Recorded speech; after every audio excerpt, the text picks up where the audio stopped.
नरक चतुर्दशी. नरक चतुर्दशीवर अनेक कथा आपण ऐकतो. त्यापैकी एक पौराणिक कथा अशीही आहे की नरकासूर नावाचा एक राक्षस लोकांना त्रास देऊ लागला. अधर्माचे राज्य वेगाने तो प्रस्थापित करू लागला. 16,000 कन्यांना त्याने कैद केले होते.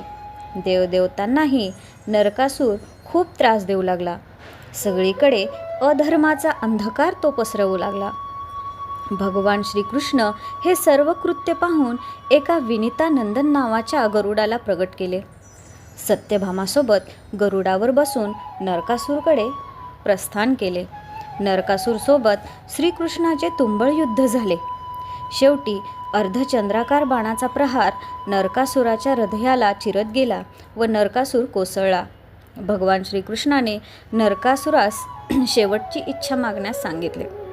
नरकासूर बोलला, मला माझ्यासाठी काहीही नको, पण माझ्या मृत्यूच्या आजच्या दिवशी जे कोणी सूर्योदयापूर्वी अभ्यंगस्नान करेल व द्वीप प्रज्वलित करेल त्यांना स्वर्गप्राप्ती व्हावी.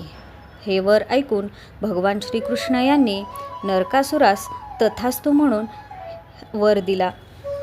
तसेच वैज्ञानिक कारण अभ्यंगस्नानाचे असे आहे की शरीर तलजेदार होण्यासाठी, स्थायू बलवान होण्यासाठी दिवाळीपासून अभ्यंगस्नानाची सुरुवात केली जाते.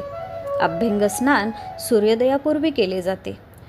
तिळाचे तेल हाडाला बळकटी देण्यासाठी लावले जाते. तसेच उटणे लावल्याने झालेली कोरडी त्वचा मऊ व तजेलदार होते. नागरमोथा, सुगंधी कचोरा, मुलतानी माती, आंबे हळद, मसूर डाळ व वाळा सर्व आयुर्वेदिक गुणधर्म मिसळून उटणे बनवले जाते. त्यामुळे आपल्या आरोग्यासाठी यशप्राप्ती होते. सर्वांना नरक चतुर्दशीच्या हार्दिक शुभेच्छा.